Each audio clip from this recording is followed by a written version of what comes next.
I've seen kids take on classes, Shannon. Like they said, oh, we know how to use Wakelet. Can we present to the class on how we can show research? Oh my word, my head just exploded. Like that's how you know your kids are leading beyond the library. That's how you know that you are a really good teacher. Your kids are shining on their own, doing their own thing outside of the library.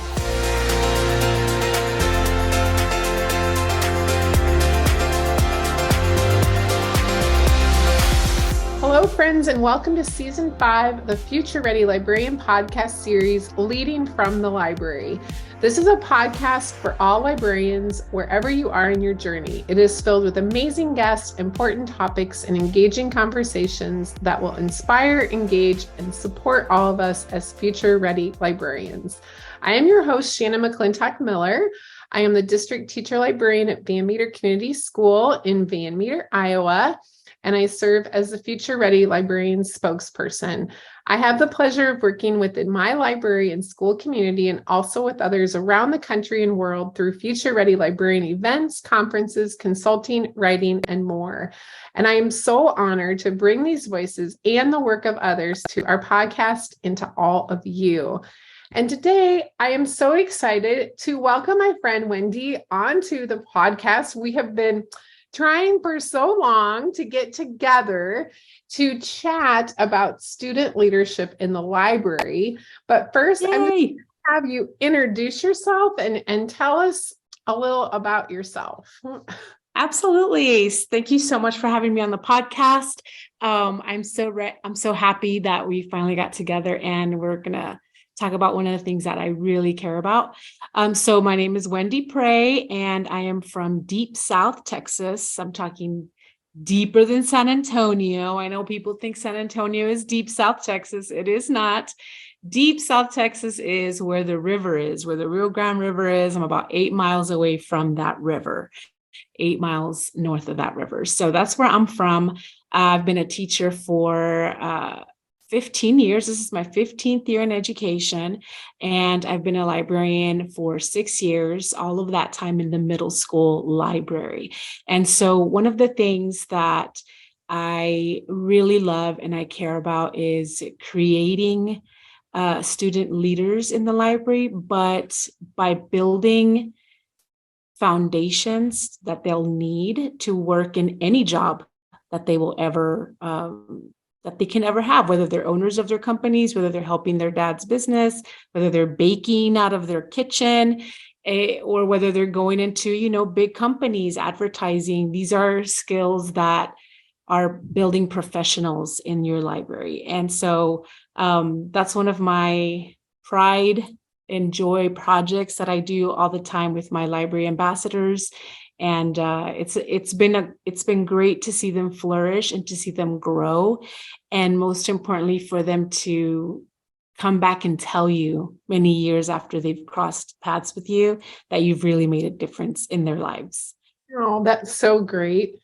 I know. I always think about like the difference that libraries make in kids' lives, but when we can make those connections in different ways, if it is, finding the right book or helping them with research or helping them, apply for a job, like those are the things that as librarians that they do come back to and say, like, thank you so much for providing that in our library. But as I reflected a little bit this morning before our conversation for our listeners, just start from the beginning, like how do you go about, having them apply? Like, how do you go about setting up the success for them? And let's just walk through, the process of that for others who might want to replicate this in their library too. So this all was born from me needing help in the library. In all honesty, I walked into my first library without a paraprofessional. I walked in without any help of any kind. And as a new librarian, taking on all of our responsibilities, right, can be a little daunting. And so one of the things that I also inherited from the system that was already in place was that students at this particular school where I was working could take library aid, that's what they called it, a library aid class as an elective course. And so students were already scheduled into the class. And it wasn't like a full class load or anything like that, anything that we're used to as teachers, but it was, a couple of kids first period, a couple of kids, during lunch, and maybe two during the last period of the day. And so I said, I need to create something, a curriculum of some sort that not only addresses the needs that I have, because I need help in this library. So I need to create a curriculum that shows them basics of clerical work, which is filing, organizing, alphabetizing, which is our traditional, how we organize our libraries, and the Dewey Decimal System, which math teachers will love me for, because we're supporting, the number line, basic things of what are the numbers that come in the number line, things like that, and start from there. And so that's where I started. And when I share about how to successfully implement something like this with your kiddos in your library at any age, whether it's elementary, middle, or high school, is start with assessing what you need. What are the needs that you have, and how can you start creating something so that when the kids apply, which is what I do, I actually said, oh my gosh, I want this to mirror the job process. Like, I want this to mirror, what is it going to be like for you to go out into the real world and apply for a job? And so I know everything's digital now, but I said, let's go old school. I want you to go through the process of, I'm going to hand you an application. And I didn't even have that either, Shannon. I was like, oh my God, where do I get an application?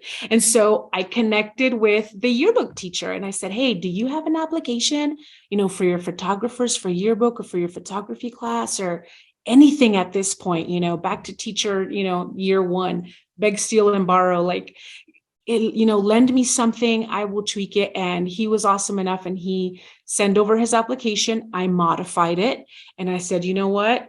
I want to see your strengths. I'm going to have students tap into, hey, what am I good at? Because a lot of the times kiddos don't think about that. And so I want you to really think about, what are you good at? Show off. What are some of the things you would like to learn? I don't want to call them weaknesses, like, the adults call that in the interview process, what is your weakness? No, what are some areas of growth that you would like to explore? Why would the library, what unique gifts do you have that would make the library a better place? I also include a parent permission slip, because they are going to be on social media. They're going to become library advocates. And so they're going to become poster children for the library, as library leaders. And then they're also going to be recording videos as far as what displays they create for the library. So I wanted it to be a place that they could call their own and have ownership in that library. So all of those components made a part of that application. And I open it for everyone. And I say, hey, anyone who wants to participate, sign up.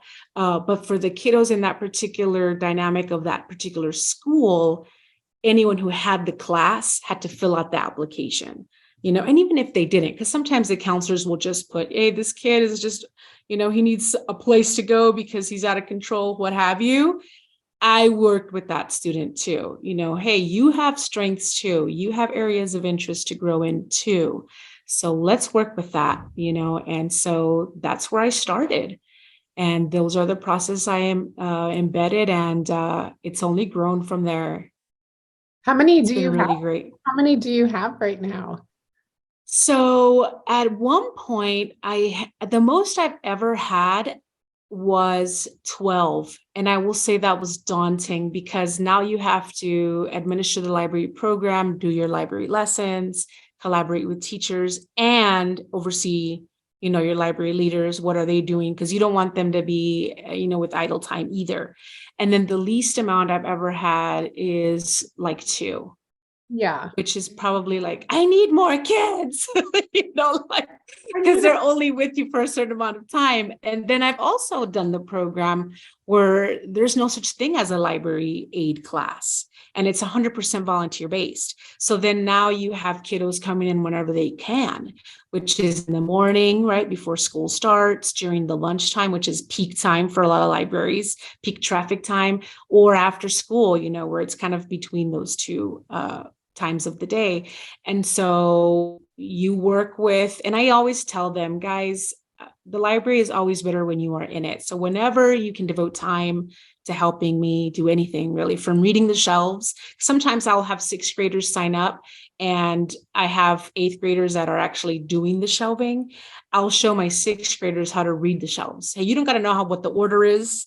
Just make it look nice and beautiful, and that counts too, and so I'll find a way for them to engage. Another thing that I will say is, depending on how many you do have, find a way to divide or create responsibilities, jobs, tasks, and divide them amongst the people. Now, if you have classes, divide the amount of shelves that you have. I never used call numbers. Like, for example, if I was assigning nonfiction shelving, I never did call number ranges. I always counted the whole piece of furniture, because I felt that was a little more fair, or also part of being a library leader and being a beacon to your peers is being professional and learning professional skills. So I'm going to show you how to answer the phone. And I would have a taped greeting. Hello, thank you for calling the library. This is so-and-so. How may I help you? Oh, miss, I have to say all of that. Yes, you do. That is how we answer the phone in real life professional setting. I said, and trust me, you never know who's on the other line. So teachers will start complimenting you, because you're not only answering politely, your tone is professional, you're saying your name. And so now the customer, which is what we would call patrons, we would not call them patrons, we'd call them customers. Now the customer knows who they're talking to. They're not talking to a machine, and they're going to compliment you. Oh my God, you did a phenomenal job answering the phone.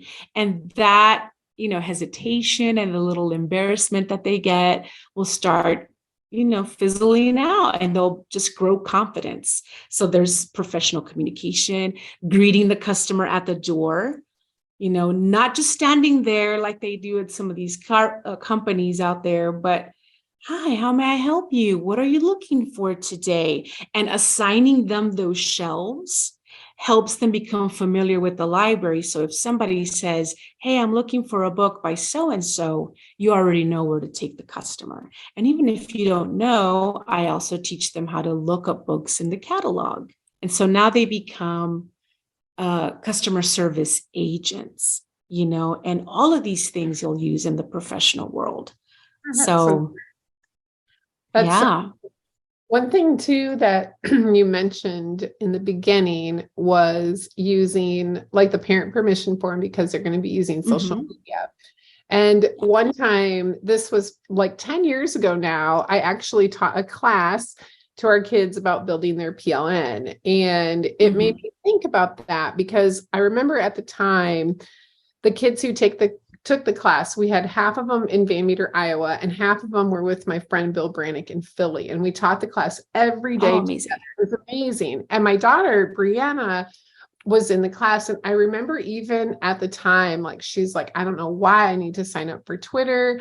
I don't know, like, the connections that are going to be made. And now Brianna owns a marketing company, and, she's 28 years old. And so those skills, just like what you're doing, regardless of like the niche that they have found, if it's organizing, if it's customer service, if it's using social media, those things are all things that our kids then could go on to do, to be in the workforce or entrepreneurs or business owners, anything that they're doing. And so I think that those things really stand out to me as skills that are just so important for our kids to learn. And when we talk about like social media, for example, what kind of things do your kids like? How do they help in those ways?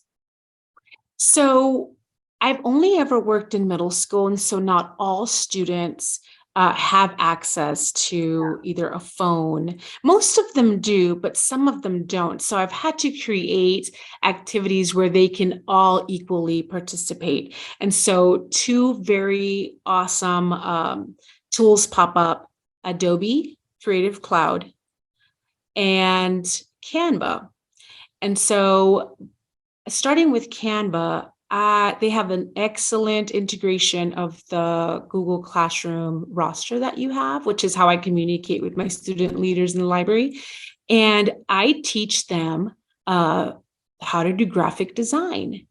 And so when they create a display or when they want to promote any library resource or event, I show them how to use tools in Canva to explore graphic design, no matter where they are at the beginning stage, middle stage. So they do that. But before that, I show them how to use it by them talking about themselves and introducing themselves. So presentation, and what exactly do you want people to know about you online? And we talk about that too, digital citizenship. We talk about presentation, about the message being with basic design tools.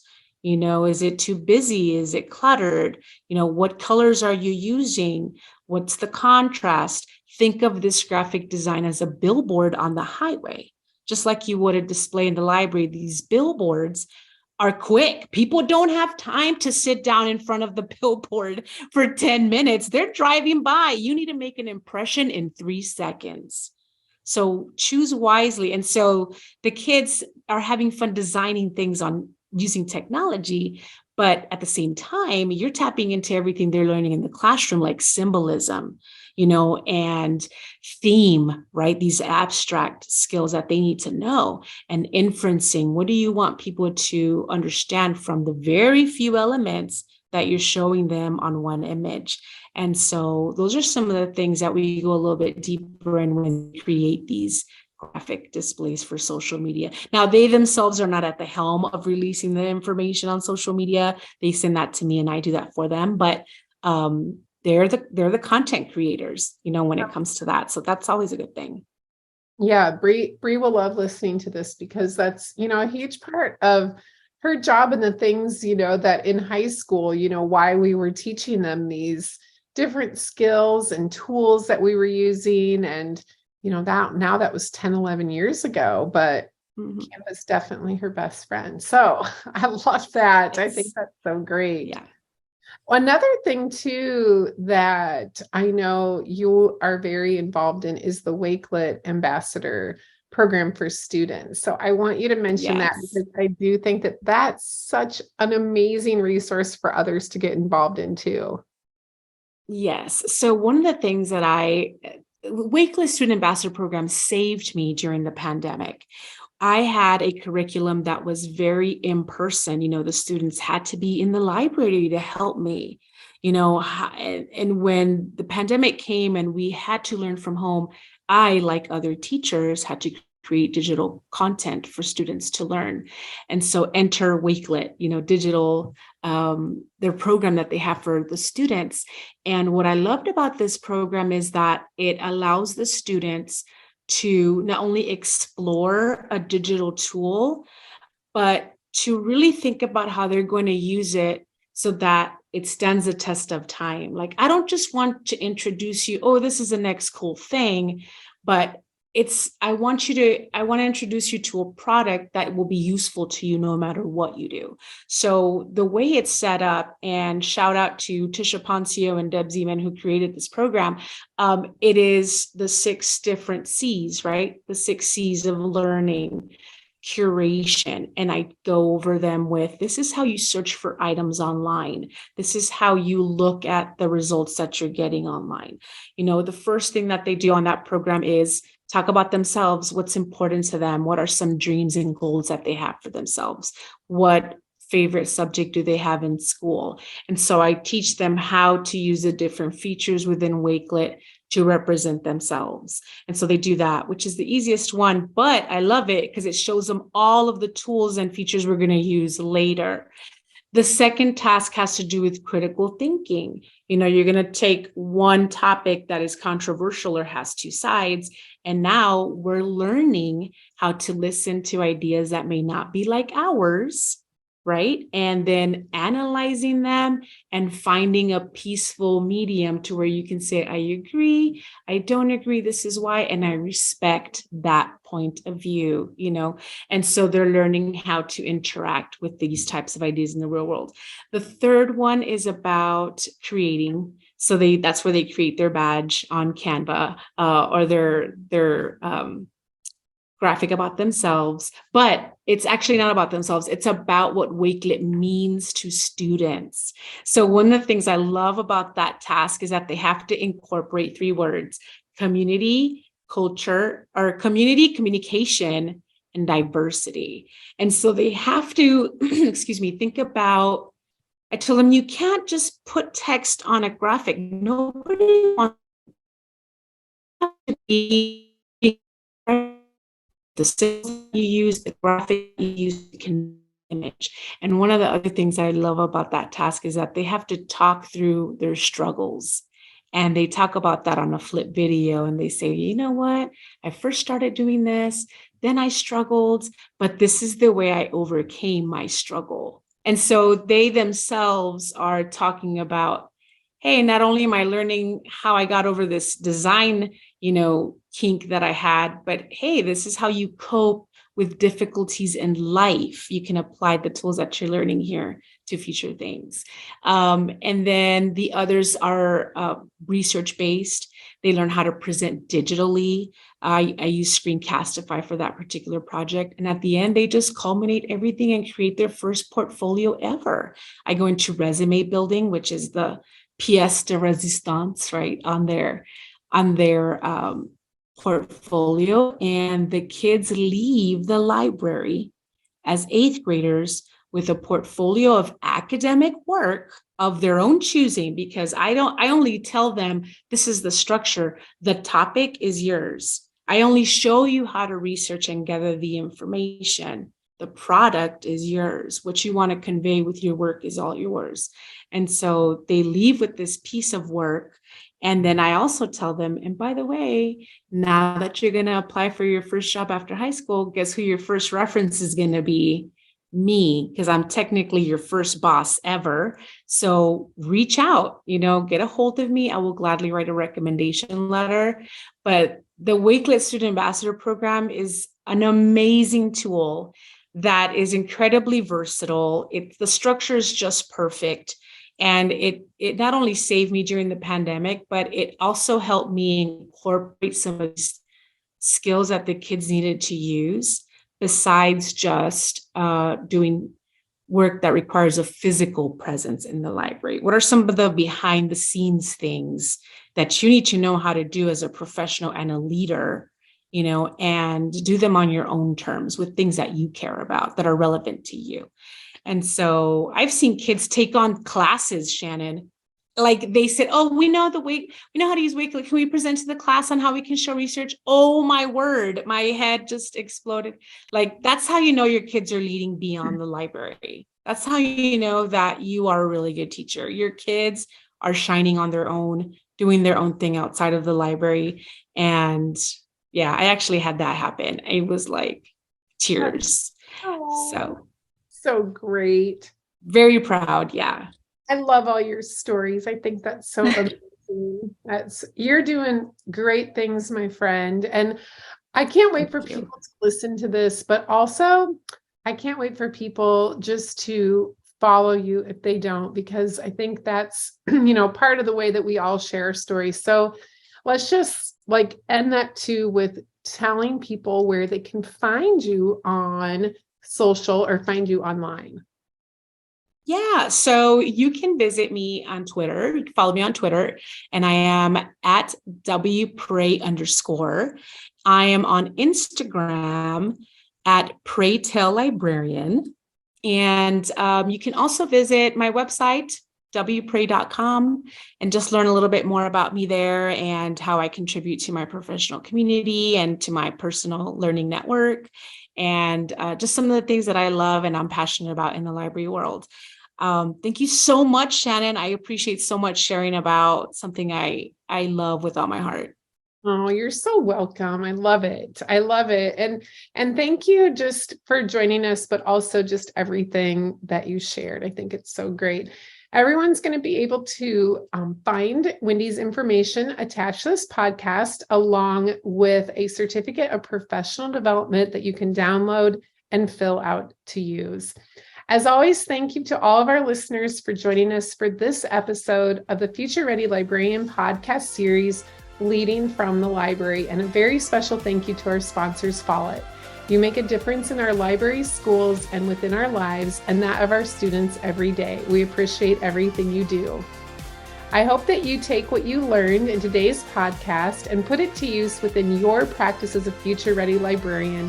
Until next time, friends, keep finding ways to lead within and from your library.